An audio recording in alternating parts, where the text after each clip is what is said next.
प्यारे बच्चों, एक बार फिर स्वागत आप सभी का।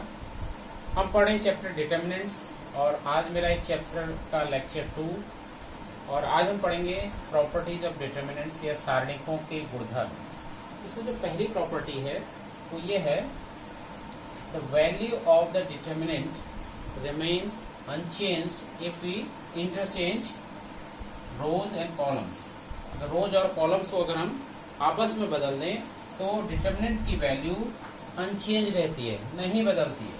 तो इसको समझते हैं एक एग्जांपल से। मैंने एक यहाँ डिटर्मिनेंट लिया है 2 - 3 5 6 0 4 1 5 - 7। इसकी वैल्यू हम फाइंड आउट कर लेते हैं इसको एक्सपेंड करके। मैंने आपको बता रखा है 2 और 2 के साथ जो 2 × 2 वाला जो डिटर्मिनेंट आएगा वो आएगा 0 4 5 - 7। इसका साइन चेंज होता है तो +3।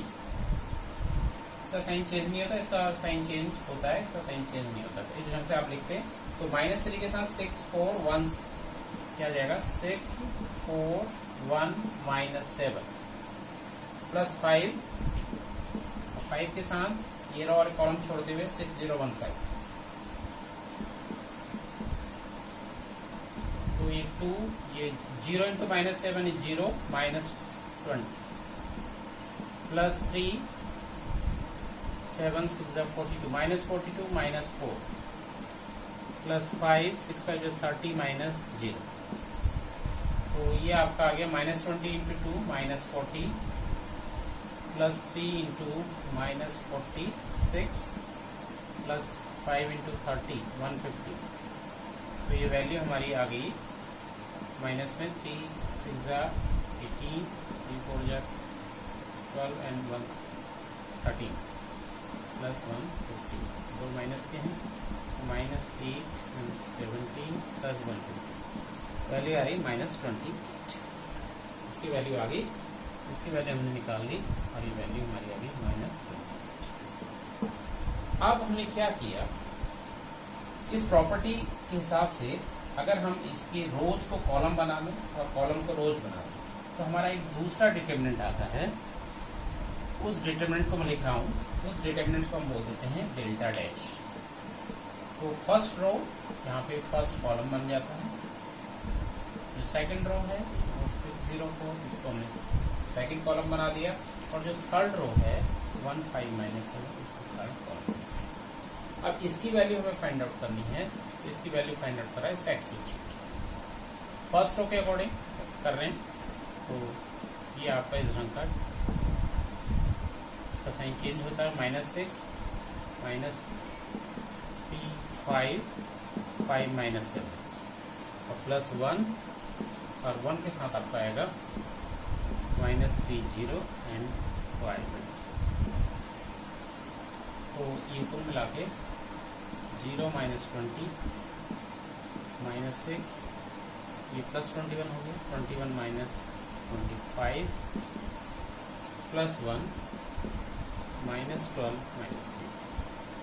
तो वैल्यू -20 × 2 -40। ये आपका आ गया -4 × दिस +24 एंड -12। वैल्यू आ गई, दो माइनस के हैं तो -52 +24। तो इसको सॉल्व कर लेते हैं तो ये वैल्यू आ जाएगी 8 and this one is 2 -28।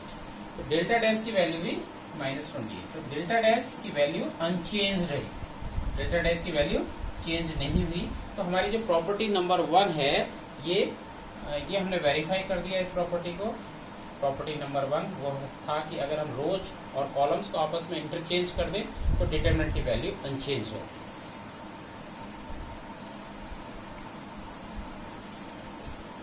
Second property, second हमारी जो प्रॉपर्टी है वो है, अगर हम 2 रो या 2 कॉलम को इंटरचेंज कर दें।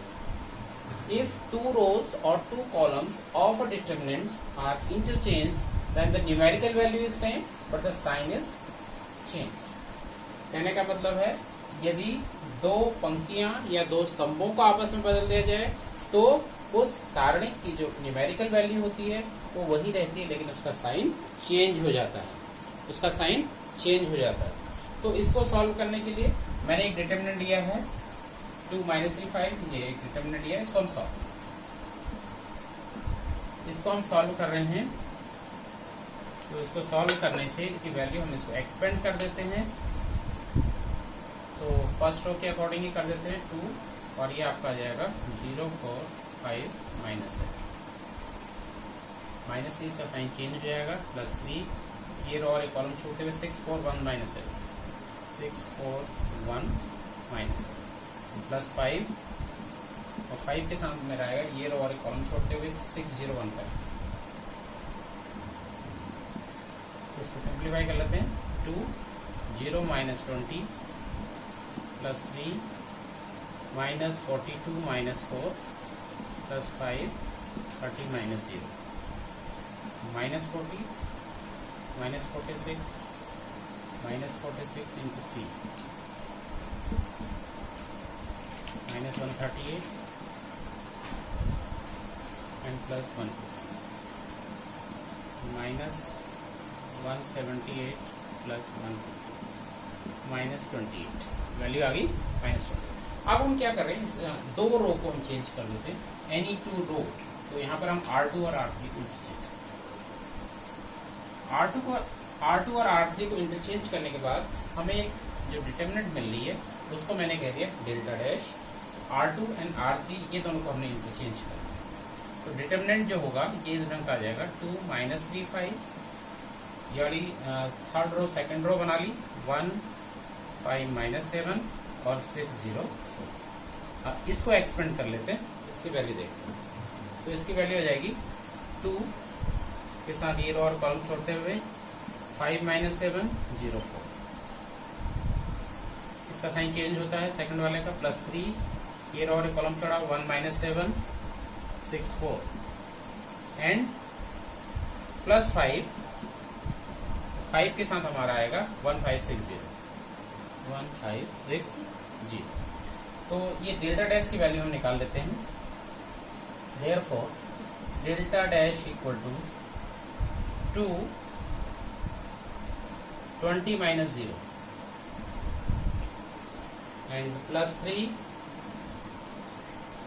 4 ये 4 - 42, तो 4 + 42 हो जाएगा,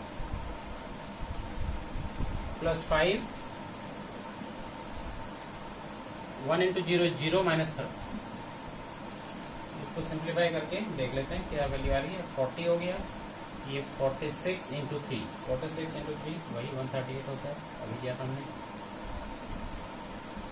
138 एंड -150। तो वैल्यू को देख लेते हैं, ये +178 -150 क्या आ गया 28। डेल्टा की वैल्यू हमारी आई थी -28, डेल्टा की वैल्यू -28 और डेल्टा डैश की वैल्यू 28। तो आपको दिख रहा है this implies delta dash equal to minus delta. तो डेल्टा डैश माइनस डेल्टा के इक्वल आ गया। तो ये जो हमारी प्रॉपर्टी है ये भी हमने वेरीफाई कर दी। इसमें यह था कि दो रो को या दो कॉलम को अगर आप इंटरचेंज करते हैं तो उसकी वैल्यू न्यूमेरिकल वैल्यू सेम रहती है, लेकिन उसका साइन चेंज हो जाता है, ये वेरीफाई। थर्ड जो प्रॉपर्टी है वो ये है, if any determinant 2 rows or 2 columns are identical then the value of the determinant is 0।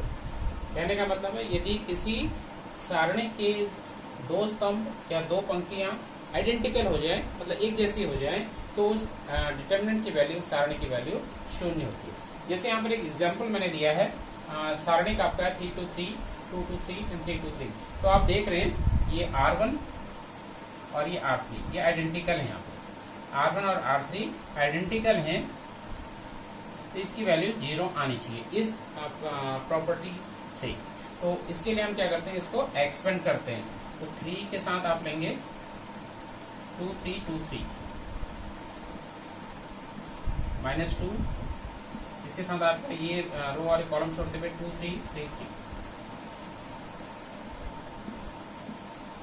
और +3, इसके साथ आपका आ जाएगा ये रो और ये कॉलम छोड़ते हुए 2 2 3 2 2 3 2। तो ये हो गया 3 6 minus 6 minus 2 3 2 6 minus 9 plus 3 4 minus 6।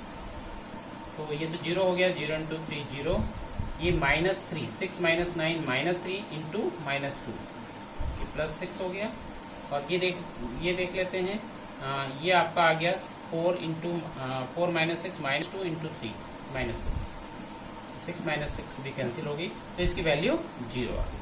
तो कहने का मतलब है हमारी ये प्रॉपर्टी भी वेरीफाई हुई कि प्रॉपर्टी ये थी कि दो रोज अगर आइडेंटिकल हो जाए, तो यहाँ पर हमने R1 और R3 आइडेंटिकल लिए थे तो उसकी वैल्यू 0 हो जाती है। इसी प्रकार से अगर दो कॉलम्स आइडेंटिकल हैं तब भी उसकी वैल्यू उस डिटरमिनेंट की 0। प्रॉपर्टी नंबर 4 ये है, मान के चलते हैं एक डिटरमिनेंट हमने लिया है A1 B1 C1 A2 B2 C2 and A3 B3 C। ये एक डिटरमिनेंट हमने लिया है।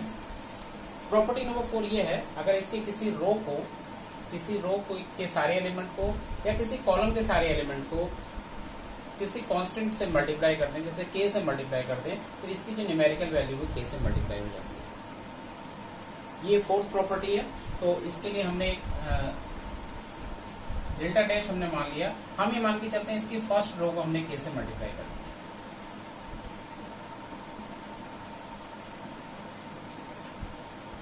यहाँ कोई चेंज नहीं है, बाकी रोज में वैल्यू वही।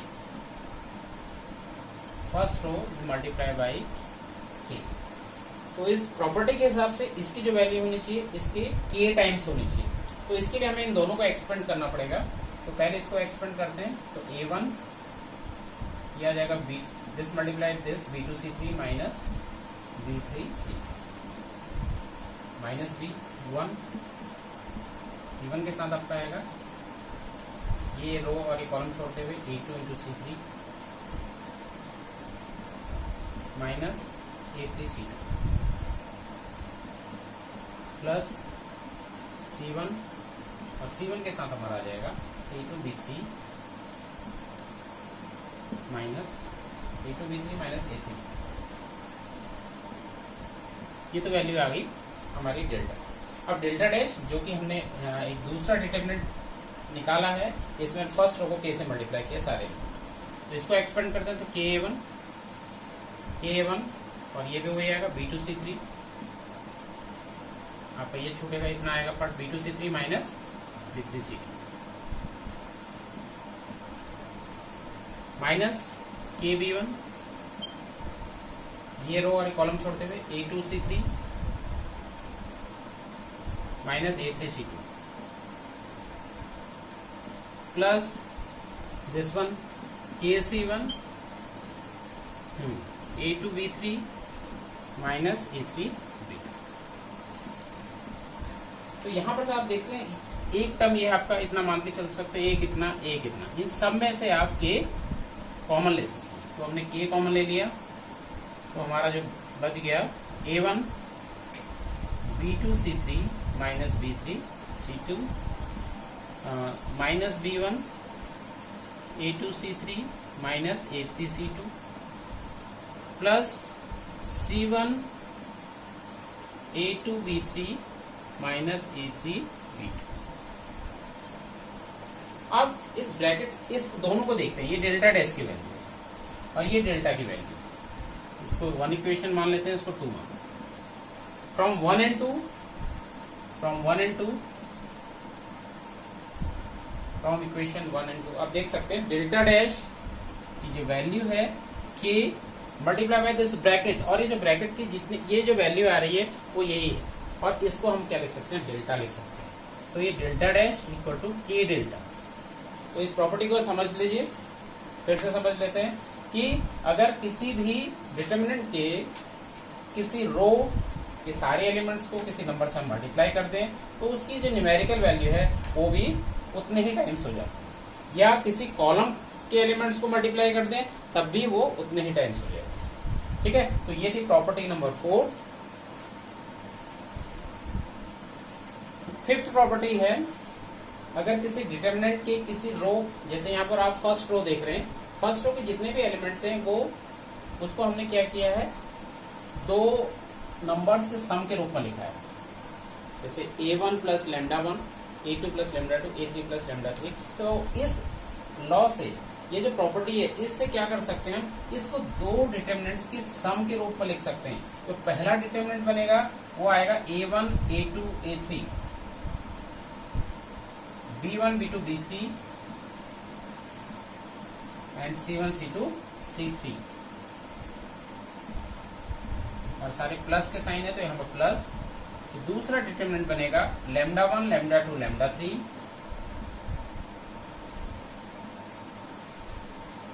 Second row b1 b2 b3, और थर्ड रो रहेगी c1 c2 c3।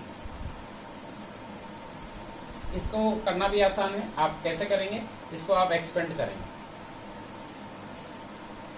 तो इसको एक्सपेंड करने से जो डिटरमिनेंट आएगा वो एक बार ये a1 के साथ वाले टर्म्स, a1 a2 a3 वाले टर्म्स को साथ ले लेंगे, एक बार लैम्डा 1 लैम्डा 2 लैम्डा 3 वाले टर्म्स को साथ ले लेंगे। जो पहला वाला पार्ट बनेगा वो ये वाला डिटरमिनेंट बन जाएगा, और जो दूसरा वाला बन जाएगा वो ये डिटरमिनेंट, ये वाला डिटरमिनेंट बन जाएगा। तो दो डिटरमिनेंट के सम के रूप में इसको लिखा जा सकता है। ये थी प्रॉपर्टी नंबर 5।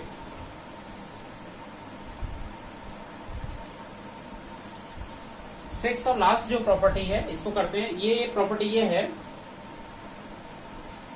कोई डिटरमिनेंट है, उसके किसी रो को किसी दूसरे रो को किसी नंबर से मल्टीप्लाई करके उसमें ऐड किया जा रहा है। जैसे कि इसको समझने के लिए आप अभी मैं इससे समझा दूंगा।